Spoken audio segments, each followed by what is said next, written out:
ഓം നമോ ശ്രീകൃഷ്ണായ നമഃ. അർജുന, ദ്വാപരയുഗത്തിൽ ഈ കുരുക്ഷേത്ര ഭൂമിയിൽ പാർത്ഥനായ നീയും നിന്റെ സുഹൃത്തും ചേരാളിയായി പാർത്ഥസാരഥിയായി ഞാനും ഉണ്ട്. അർജുന, നീ ഇപ്പോൾ ഇവിടെ നടക്കുന്നതും നടക്കാൻ പോകുന്നതും മുമ്പ് നടന്നതും നീ ഓർക്കുന്നില്ല അഥവാ അറിയുന്നില്ല.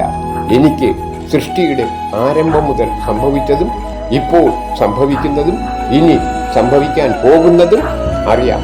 സത്യം, ദയ, തപസ്, ദാനം എന്നീ 4 പാദങ്ങൾ പൂർണ്ണമായും ഉണ്ടായിരുന്ന കൃതയുഗം.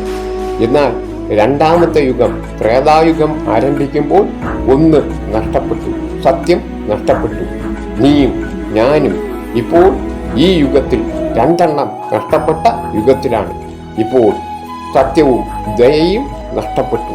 അതുകൊണ്ടാണ് കൗരവർ ദുഷ്കൃതികളായി ദയയില്ലാത്തവരായി തീർന്നു. നീ യുദ്ധം ഉപേക്ഷിച്ചു പോയാൽ അവർ പറയും, നീ ഏറെ ഇഷ്ടപ്പെടുന്ന ഭീഷ്മരെയും ദ്രോണരെയും കർണനെയും ഭയന്നാണ് യുദ്ധം ഉപേക്ഷിച്ചത് എന്ന് പറയും. അതിനേക്കാൾ ഭേദം മരണമാണ്. കലിയുഗത്തിൽ എല്ലാവരും ഉറ്റുനോക്കുന്നത് സ്വർണമാണ്. വരും നാളുകളിൽ കലിയുഗ ആരംഭം എങ്ങനെയെന്ന് നോക്കാം. ഗീത പഠിക്കുക, ജീവിത വിജയം നേടുക. ജയ് ശ്രീകൃഷ്ണ.